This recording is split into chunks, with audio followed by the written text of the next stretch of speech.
పద్దెనిమిది పడి మెట్ల పైకెక్కి గుడికేగు భక్తులకు ఎదురొచ్చే బంగారు స్వామి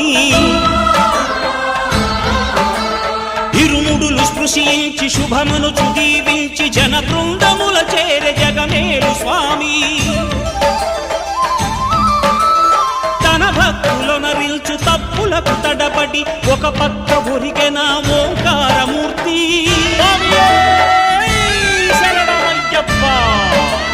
స్వాములందరూ తనకు సాయము కాగా ధీమంతుడై లేచే ఆ కన్య స్వామి పట్టబంధము వీడి భక్తతతికై